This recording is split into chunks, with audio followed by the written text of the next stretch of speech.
Welcome to UMTG's first deck instructional. Today I'm going to show you how to make a really good green deck. Now normally I don't play green, however today, the other day I did make a green deck and I'm going to show you today how to make one too. Or you can just copy what I did, but I'm just going to give you the general sense. This is all green mana, nothing but it. These, 90% creatures, 10% instants. Let's get started. Alrighty, so in every green deck, the entire point of green is buffing up your creatures. We have Protein Hydra here. He's a 0/0, but he's a rare, and he comes in with X +1/+1 counters on it, where X is the amount paid in colorless. However, this is all green deck, so you're going to be playing green for it. There are a couple that you want, like this one, Elvish Aberration, where he has an effect called Forest Cycling. You pay 2 colorless, and you can discard the card, search your library for a forest card, reveal it, and put it into your hand, then shuffle your library. You will want that to pull out more and more mana, so that you can play bigger guys like these two. Garruk Primal Hunter, Liege of the Tangle. Garruk Primal Hunter is a planeswalker. I also have Wild Speaker in this deck, so I can get one or the other, because I'm not fortunate enough yet to get 2 Primal Hunters. And Liege of the Tangle turns every single one of your land also into an 8/8, and they're also land. So give those things trample, and you've got yourself a pretty powerful deck there. Next, you're going to want cards like this. Praetor's Council. Not exactly Praetor's Council. It's a mythic rare, so it's kind of hard to get your hands on. Return all cards from graveyard to your hand. Exile Praetor's Council. You have no maximum hand size for the rest of the game. Do that against a black deck, and I tell you, you will get a man to cry. You're also going to want just low-costing cards like these 3, just so you can get cards out there like Stranglewood Geist, costs 2, yet it has haste and undying. So you can attack with it the minute you put it on the field, and if it does die, it comes back with a +1/+1 counter on it. How isn't that good? Like, it may cost 2, but that is actually an amazing card. I suggest you have 2 or 3 of them. Viridian Harvest, if you are playing or you know someone who plays an artifact deck, because it's just destroy target or enchant artifact, and when you destroy that artifact you gain 6 life. Lowen War Elves, you can add 1 to your mana pool. You're going to want a lot of mana with a green deck, because a lot of it is just tapping green mana to have a creature come out with a huge buff. Like I said before, Garruk Wild Speaker, he'll go in the Planeswalkers pile. You're going to want a couple of things like Wormcoil Engine, where it has Death Touch and or Lifelink, just so that you can gain your health, because sometimes you're going to have to pay health for your things. I have a couple of these, Splitting Image rather, in the deck, so that I can copy anything that I like from my opponents.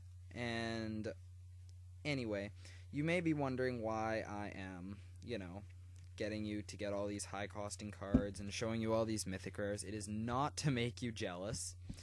It is to show you an infinite loop that I built into this deck. I'm not saying it's perfect. I'm not saying it works every time. I'm saying that for 5 mana, you can win the game essentially in just a couple of turns.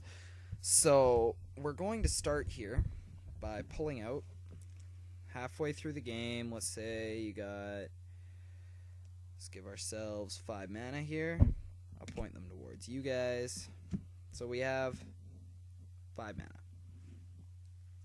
And let's just draw a couple of cards. Okay, we have an Overgrown Battlement and a Pathbreaker Worm on the field. Cool cards. This is soulbound to that, let's say, so they both have trample. Seems legit, right?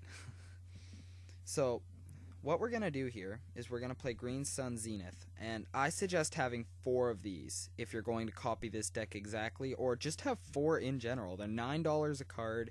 If you can afford it, I would get a lot of Green Sun Zenith.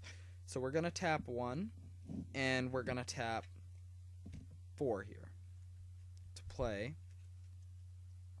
a Green Sun Zenith, where we look through our deck to find Omnath. If you are taking my exact things, if you aren't, just look for a really, really powerful creature.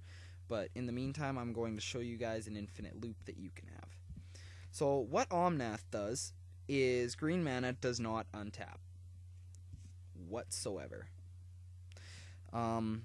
Basically, if you have tapped the mana, he gets a +1/+1 counter for each green mana in your mana pool. You're going to need like a 100-sided die, because every time you tap, it just adds into your mana pool. And essentially, you can play anything from your hand that costs that much. So in this case, I could play him, and although all my green mana is tapped, I'm still going to play Golgari Guildmage. Nice little guy. Have 4, definitely. Because his effect is 4 colorless, 1 forest, put a +1/+1 counter on target creature. However, he doesn't have to tap to do it, so as long as you have the mana in your mana pool, you can do it as many times as you want. And I have Thornling here, just because he was my first mythic rare, Shards of Alara, and you just have to tap mana 1 at a time. Doesn't need to tap him, and you can tap for as many as you want. Thornling gains haste, Thornling gains trample, Thornling gains indestructible. There's another one that costs 1 colorless, that's +1 -1, and another one that's colorless that's -1 +1. So what we're going to do here is we're going to skip a couple of turns. Say we tap that 3-4 times. Somehow we got Garruk, Wild Speaker. Here is our Planeswalker friend. And I know, sorry about the glare, I'll pull up cards if they are essentially needed. Omnath has made it so that he is a 23/23 in anything that costs 23. So, in your upkeep, first of all, we're going to use him, before you draw a card, to give Pathbreaker Worm, who has trample, +6/+6. So he is now a 12/10. We'll draw a card. Again, we can do that again, +6/+6. So he is now an 18/16. Next, we're going to cast something. That'll just be a 1/1 creature just for our sake. Do it again, +6/+6.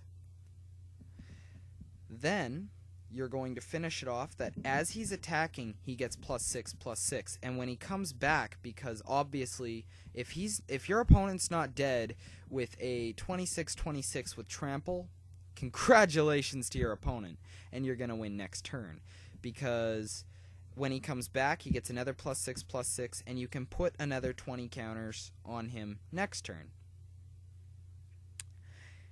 And you can do that to any one creature as many times as you want. If your opponent really wants to be sticky and, for some reason says, no, an infinite amount of mana doesn't work, do it that way. But the rulebook says that you can add it in an infinite amount of times.